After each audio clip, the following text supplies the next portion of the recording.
میں آپ سے قرآن کے میرے جو مختلف پہلو ان میں سے میرا فیوریٹ پہلو یہ ہے کہ قرآن کبھی کبھار جب قصہ سناتا ہے نا تو وہ آپ کو قصے کے اندر لے جاتا ہے. آپ کو یہ نہیں لگتا آپ کتاب پڑھ رہے ہو، آپ کو لگتا ہے آپ ادھر ہی پہنچ گئے ہو. اور اس کی ایک جھلک میں آپ کو آج دینا چاہ رہا ہوں سورۃ الشعراء سے. سورۃ الشعراء 26ویں سورت ہے، اور اس کی ابتدا میں اللہ تعالیٰ نے کچھ ابتدائی باتیں کر کے موسیٰ علیہ السلام کے قصے کی بات کی ہے. مسئلہ یہ نہیں ہے کہ آپ کو موسیٰ علیہ السلام کا قصہ معلوم نہیں، آپ سب کو معلوم ہے. قصے میں معلومات ہوتی ہیں، ان معلومات کا کم فائدہ ہوتا ہے.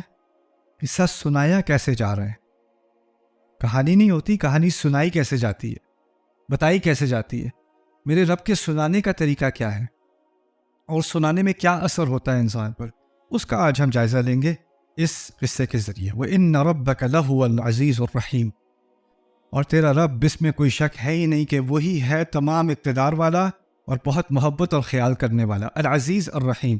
اچھا مجھے یہ بتاؤ، عزیز میں اقتدار کی بات ہے، پاور کی بات ہے، اتھارٹی کی بات ہے، اس میں قوت اور شدت ہے. اور رحیم میں کیا ہے؟ شفقت ہے، محبت ہے، نرمی ہے. تو ایک لفظ جس میں اللہ تعالیٰ کی سختی اور دوسرا لفظ جس میں اللہ تعالیٰ کی نرمی. یہ اس لیے کہ ابھی ہم موسیٰ علیہ السلام کا قصہ پڑھنے والے ہیں، اور اس میں اللہ تعالیٰ کی نرمی ایک طرف جائے گی اور سختی دوسری طرف جائے گی. اللہ تعالیٰ کی نرمی ہوگی موسیٰ علیہ السلام کے ساتھ، اللہ تعالیٰ کی سختی ہوگی فرعون کے ساتھ. اور اللہ تعالیٰ اپنی قوت سے، اپنے اقتدار سے موسیٰ علیہ السلام کو بھی ایک اقتدار دیں گے، عزیز. تو اشارہ کر دیا اپنے ناموں سے کن چیزوں پہ ہمارا ذہن منتقل ہونا چاہیے قصہ شروع ہونے سے پہلے ہی. وَإِذْ نَادَى رَبُّكَ مُوسَىٰ أَنِ ائْتِ الْقَوْمَ الظَّالِمِينَ. موسیٰ علیہ السلام، میں نے خطبے میں آپ کو سنایا تھا، قتل کر کے نکلے، غلطی ہو گئی تھی، بھاگ گئے تھے، کئی سال بھاگے رہے. جب بھاگے ہیں تو جب پہاڑ پر ملاقات ہوئی اللہ تعالیٰ سے، اللہ تعالیٰ کہتے ہیں ائْتِ الْقَوْمَ الظَّالِمِينَ، ظالم قوم کے پاس جاؤ. پہاڑ پہ کہہ رہے ہیں ظالم قوم کے پاس جاؤ. اب واضح کیا کہ کون سی قوم ہے کہ نہیں؟ ظالم قوم. موسیٰ علیہ السلام کون سی قوم سے بھاگے ہیں؟ فرعون کی قوم سے بھاگے ہیں نا. تو شاید دل میں یہی امید ہے کہ کوئی اور ظالم قوم ہوگی جہاں جانا پڑے. وہ تو نہیں نا، کیونکہ اس سے تو کیا ہوا تھا، بھاگے تھے. کبھی کبھی ہوتا ہے کہ آپ کسی کی غلبے میں ہو، آپ کسی کے ظلم کے سائے کے اندر ہو، اور آپ بچ کے بھاگ کے نکل گئے، اور پھر جا کے آپ زندگی میں تھوڑا سکون آ گیا، چین آ گیا، سانس لے سکتے ہیں. اور اب کہا جا رہا ہے واپس جاؤ اسی کے پاس جس سے تمہیں ڈر تھا، جن لوگوں سے تمہیں ڈر تھا، جن لوگوں نے تمہیں ٹراماٹائز کیا تھا، ان کے پاس واپس جاؤ. ان ائت القوم الظالمین. لیکن پھر بعد میں کلیریفائی بھی کر دیا، اگر کنفیوژن ہے کہ کون سی قوم، تو اگلی آیت میں دوبارہ کہہ دیا قوم فرعون، فرعون کی قوم. فرعون کی قوم. اچھا، فرعون کی قوم ایسی فوج جیسی فوج اس وقت دنیا نے کبھی دیکھی نہیں تھی. ایسی ملٹری، ایسا اقتدار، ایسی پاور جو دنیا میں کبھی کسی نے نہیں دیکھی تھی. اور ان کی فوج موسیٰ کے خون کے پیاسے علیہ السلام. اگر وہ اس ملک کے قریب بھی جاتے ہیں تو امکان کیا ہے؟ کوئی فوجی دیکھ لے، کوئی دور سے دیکھ لے، کوئی رپورٹ کر دے. اور ایسا بھی نہیں کہ موسیٰ کو کوئی جانتا نہیں ہے، وہ تو رائل کلاس تھے، تو سب ان کے چہرے کو پہچانتے ہیں. تو ایک تو ہے نا کہ کوئی بھی مال میں جا رہا ہے، کوئی مشہور شخص مال میں جا رہا ہو تو سارے، کوئی فوجی بھی ان کی فوٹو لے کے سنیپ پہ ڈال سکتا ہے، اور وہاں سے کوئی رپورٹ کر سکتا ہے، جیو ٹیگنگ ہو سکتی ہے. خطرہ تو ہے نا. یعنی وہ ہمیشہ خطرے میں ہوں گے، جیسے اگر وہ مصر کے تھوڑے سے بھی قریب جاتے ہیں خطرے میں ہوں گے. اللہ تعالیٰ کیا کہتے ہیں موسیٰ سے؟ قوم فرعون الا یتقون، کیا وہ اپنے آپ کو ڈر کے مارے بچائیں گے نہیں؟ ڈرنا کسے چاہیے اللہ کے مطابق؟ فرعون اور اس کی پوری فوج کو. اور کہا جا رہا ہے موسیٰ علیہ السلام سے، حقیقت میں لگتا کیا تھا؟ ڈرنا کسے چاہیے؟ موسیٰ علیہ السلام کو. اور موسیٰ سے کہا جا رہا ہے نہیں آپ جائیں، آپ کو ڈرنے کی ضرورت نہیں ہے، ڈرنے کی ضرورت ان کو ہے. الا یتقون. اچھا، موسیٰ علیہ السلام سے یہ بات کر کے پھر موسیٰ علیہ السلام نے فیمسلی 5 مسائل کا ذکر کیا. وہ جلدی آج ہم کریں گے، تو آپ ان کو یاد کر لینا. میں نے ایک اور لیکچر میں یہ بات کی تھی، آج دوہرا رہا ہوں، اس سے کہیں آگے بھی ہم جائیں گے. موسیٰ علیہ السلام نے یہ کہنے کے بجائے کہ اللہ کا حکم ہے، میں تیار ہوں، کیونکہ ہم نے سنا ہے قرآن میں سمعنا و اطعنا. انبیاء کیا کہتے ہیں جب اللہ تعالیٰ کوئی حکم دیتے ہیں تو وہ کہتے ہیں ہم نے سنا، ہم نے مانا. موسیٰ علیہ السلام نے نہ کہا سمعنا نہ کہا اطعنا، آگے سے 5 باتیں کہیں. اب یہ 5 باتیں آپ نے یاد کرنی ہیں. پہلی بات کہتے ہیں ربی انی اخاف ان یکذبون، میرے رب مجھے ڈر ہے وہ مجھے جھوٹا کہیں گے. پہلا خوف مجھے ڈر ہے کہ مجھے، خلاصہ یاد رکھ لینا، جھوٹا. پہلا خوف کیا ہے؟ جھوٹا. وَيَضِيقُ صَدْرِي، میرا سینہ تنگ ہو جاتا ہے. دوسرا ہے سینہ تنگ. وَلَا يَنطَلِقُ لِسَانِي، میری زبان نہیں چلتی. کتنے بتایا ابھی تک؟ پہلا کیا تھا؟ مجھے کہہ رہے ہو کیا؟ پہلا کیا تھا؟ جھوٹا. پہلا جھوٹا. دوسرا سینہ تنگ. تیسرا زبان نہیں چلتی. پھر کہا فَأَرْسِلْ إِلَىٰ ہارون، کیونکہ مجھے جھوٹا کہیں گے، میرا سینہ تنگ ہو جائے گا، میری زبان نہیں چلے گی، تو آپ یہ مشن ہارون کو دیتے ہیں. میرے لائق نہیں ہے میرا بھائی جو ہے وہ. اور قرآن میں اور جگہ کہہ دیا ہوا افصح منی لسانا، وہ مجھ سے بہت اچھا بولتے ہیں، بڑے اچھے اسپیکر ہیں. میرے ذہن میں ایک اور کینڈیڈیٹ ہے، وہ شاید اس مشن کے لیے بہترین ہو. تو انہوں نے ریکمنڈیشن دے دی کس کی؟ ہارون کی. 4 باتیں کہہ دی. اب 4 باتیں، ان میں سے کوئی بھی بات سمعنا و اطعنا کے قریب ہے؟ کہا تھا کہ جاؤ فرعون کے پاس، جواب میں کہہ رہے ہیں 4 باتیں ہیں. پتہ نہیں مجھے یاد تو نہیں رہی، آپ کو یاد ہوں گی، مجھے نہیں پتا. پہلی کیا تھی؟ وہ جھوٹا کہیں گے مجھے. دوسری کیا تھی؟ میرا سینہ تک ہو جانا ہے. تیسری کیا تھی؟ زبان نہیں چلی. چوتھی کیا تھی؟ ہارون کو مشن بھیج دیں، ان کو وہی بھیج دیں. پھر 5ویں بات کہتے ہیں وَلَهُمْ عَلَيَّ ذَنْبٌ فَأَخَافُ أَن يَقْتُلُونِ، ان کے ہاں میرے خلاف ایک جرم ریکارڈ ہے. کون سا جرم؟ قتل کا جرم. تو مجھے ڈر ہے وہ مجھے مار ڈالیں گے، قتل ہو جاؤں گا. قتل ہو جانے کا خوف نمبر 5 پہ. 5 کتنے خوف بتائے انہوں نے؟ 5. اور کیا نہیں کہا یہ بھی سوچ لینا پھر دوبارہ. کیا نہیں کہا؟ سمعنا و اطعنا. ابراہیم علیہ السلام سے تو جب کہا تھا اسلم، مان جاؤ، کیا کہتے ہیں جواب میں؟ قال اسلمت لرب العالمین، میں نے مان لیا، سر تسلیم خم. اور بیٹے کو کہتے ہیں انی ارا فی المنام انی اذبحک، میں خواب میں دیکھتا ہوں آپ کو ذبح کر رہا ہوں. موسیٰ علیہ السلام کی اس کی وجہ یا اللہ. اور یہ بھی عجیب بات ہے کہ موسیٰ علیہ السلام ابھی اللہ تعالیٰ سے ہم کلام ہیں. ایک تو ہے نا کوئی خطیب کوئی حکم کر رہا ہے، کوئی یاد دہانی کرا رہا ہے، کوئی نبی یاد دہانی کرا رہا ہے. ان کو کون ہدایت کر رہے ہیں؟ اللہ تعالیٰ کے سامنے ہو کر ان سے ہم کلام ہو کے انہیں کہہ رہے ہیں میرا رب حکم تو ہے لیکن ڈر لگ رہا ہے. 5 ڈر، 5 چیزیں ہیں جو میں درخواست کرنا چاہ رہا ہوں. یہ کیا ہے؟ اللہ تعالیٰ نے ہمیں یہاں سکھایا ہے، اور یہ ہے موسیٰ علیہ السلام، اولو العزم من الرسل، رسولوں میں سے سب سے زیادہ جن میں عظیمت تھی، جن میں ہمت تھی، ان میں سے کون ہے؟ موسیٰ علیہ السلام. جس نبی جس رسول کا ذکر قرآن میں سب سے زیادہ ہے وہ کون ہے؟ موسیٰ علیہ السلام.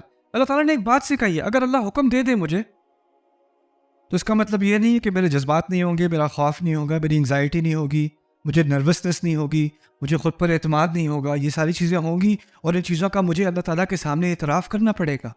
یا اللہ میں آپ کا حکم ماننا چاہتا ہوں لیکن ڈر بہت لگ رہا ہے. یہاں پر کوئی بچی ہوگی جو کسی ایکسپینسو اسکول میں جا رہی ہے، وہاں بچیاں پردہ وغیرہ نہیں کرتی، اس نے فیصلہ کیا کہ میں نے حجاب کرنا ہے. اس نے کیا، اسکول میں جو اس کو تانے سننے کو ملنے ہیں، جو اس نے سننا ہے اسکول میں وہ اس کو پتہ ہے. تم میں سے کوئی لڑکا ہو کسی اسکول میں، اگر اس نے کونے میں جا کے نماز بھی پڑھ لی، اس کو جو سننے کو ملنی ہے. اور ڈر لگتا ہے کہ کوئی پتہ نہیں کوئی پیچھے سے دھکا دے گا، کوئی کھینچ لے گا، پتہ نہیں کوئی کیا کہہ دے گا. خوف تو آئے گا. اور ہم کیا کرتے ہیں؟ اگر تمہیں اللہ کا خوف ہے تو تمہیں کوئی اور خوف نہیں ہونا چاہیے. مسلمان صرف اپنے رب سے ڈرتا ہے اور کسی سے نہیں ڈرتا. سورۃ الشعراء پڑھ لیں.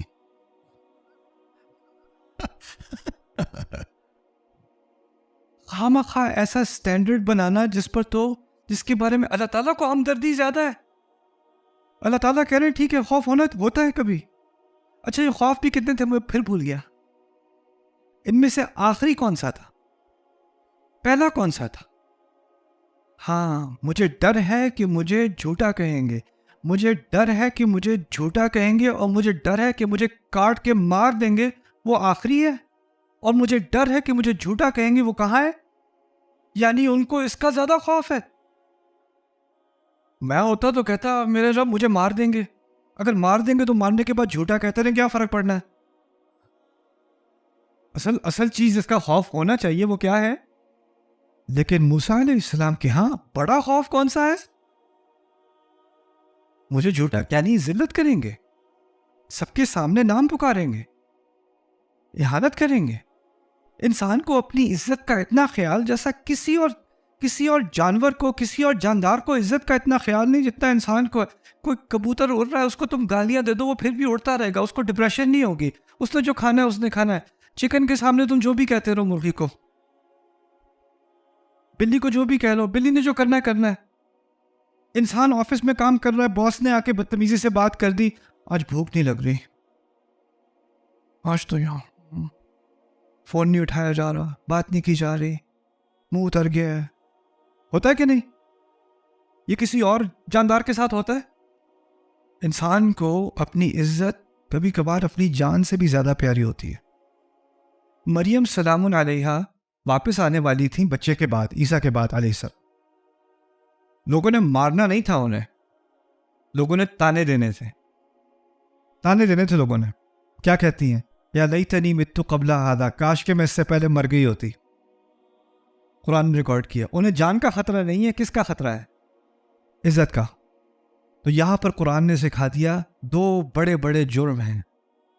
ایک ہے انسان کی جان پر حملہ، اور اس سے بھی شاید بڑا کیا ہے؟ انسان کی عزت پر حملہ، انسان کی عزت پر حملہ۔ اور انسان، چلو الحمدللہ ہم قتل تو نہیں کرتے، الحمدللہ،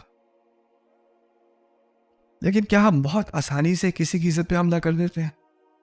کسی یوٹیوب کامنٹ میں، کسی فیس بک کامنٹ میں، کسی واٹس ایپ گروپ میں، کسی ڈی ایم میں، کسی آسانی سے اور وہ پہلے اس خوف کا اعتراف کرنا، اور اللہ نے اس خوف کو ریکارڈ بھی کر لیا۔ اللہ نے اپنی حکمت میں یہ جانا کہ یہ خوف انسانیت کو آخر تک معلوم ہونا چاہیے، شاید کچھ سیکھ جائیں۔ قرآن میں کوئی بات ایکسٹرا نہیں ہوتی، یہ مقصد کے لیے بتایا گیا ہے۔ پہلا خوف تھا مجھے جھوٹا کہیں گے، ٹھیک ہے جی۔ آپ میں سے بہت سارے لوگ ہیں جو بہت شارپ ہیں، اسکول میں بھی تیز ہیں، پبلک سپیکنگ بھی کر لیتے ہیں، کچھ لوگ جو ہیں وہ لائرز ہیں، انا للہ و انا الیہ راجعون، کچھ اکاؤنٹنٹ ہیں، یا اللہ۔ اس کے علاوہ آپ لوگ بات کر لیتے ہیں، اپنے آپ کو ایکسپریس کر لیتے ہیں۔ آپ میں سے کچھ لوگ اسکول میں ہوں، آپ اسپیچ کمپٹیشن کر لیتے ہو، کانفیڈنس ہے آپ کے اندر، تعلیم ہے، کوالیفیکیشنز ہیں، لیکن آپ کی فیملی میں کچھ ایسے لوگ ہوتے ہیں جب وہ آپ سے بات کرتے ہیں نا، آپ کا منہ ایسے بند ہو جاتا ہے، کچھ نہیں نکلتا منہ سے۔ کیا ہوا؟ کہاں گئی ساری تعلیم؟ منہ نہیں کھول رہا آپ؟ کچھ لوگ ایسے ہوتے ہیں، ان سے 2 منٹ بات کرو نا، وہ ایسی اوقات یاد دلاتے ہیں کہ انسان کو بھول جاتا ہے کہ اس کو بولنا بھی آتا ہے کہ نہیں۔ کیا ہوتا ہے پھر؟ اس کا سینہ انسان کا کیا ہوتا ہے؟ تنگ ہو جاتا ہے۔ جب سینہ تنگ ہو جائے نا، منہ سے کچھ نہیں نکلتا۔ کوئی کہے آج میں نے ابو سے بات کرنی ہے کہ وہ جیسے امی سے بات کرتے ہیں نا وہ صحیح نہیں ہے، ان کو ایسے نہیں کہنا چاہیے، میں تیار ہوں ابو۔ ہاں ماما سے جو کیا ہوا؟ بلکہ ابو یہ بھی کر لیتے ہیں کبھی کبھی، ہاں نکمے آؤ بتاؤ کیا بات تھی، ہاں نہیں آؤ سکھاؤ، مجھے سکھاؤ، تم سکھاؤ۔ انہوں نے جو 1-2 کامنٹ مارے اس سے سینے کو کیا ہوا؟ یا آپ آئینے کے سامنے کھڑے ہو کے پریکٹس کرتے رہو، ابو ایسا نہیں ہوگا، وہ تم سینے کے سامنے آئینے کے سامنے کر لو، ابو کے سامنے ہوگے تو خوش ٹھکانے آ جائیں گے۔ ہوتا ہے کہ نہیں؟ سینہ تنگ ہو جاتا ہے۔ جب سینہ تنگ ہوتا ہے تو تیسری بات سمجھ میں آ جائے گی، پھر کیا ہوتا ہے؟ زبان نہیں چلتی، تو پھر اب تم کزن سے کہتے ہو تم میرے ابو سے بات کر لو پلیز، کوئی اور کر دے میرے کرنے کی۔ جب بھی میں ہوتا ہوں تو میں نروس ہو جاتا ہوں، میں اپنے پروفیسر سے کہوں سر آپ فیوریٹزم کر رہے ہیں، آپ فلانے اسٹوڈنٹ کو جو ہے آپ ایکسٹرا مارکس دیتے ہیں، اور ہم نے جو ساری محنت کی اس کو آپ فیئرلی ٹریٹ نہیں کرتے، ہمت نہیں ہو رہی کہنے کی یار تم کہہ دو۔ میں نروس ہو جاتا ہوں نا، اس لیے کوئی اور کہہ دے۔ یہ حقیقت ہے انسانیت کی۔ موسیٰ علیہ السلام کو بھی نروسنس آ جاتی تھی، تو انہوں نے کیا کہا، کس کو بھیج دیں؟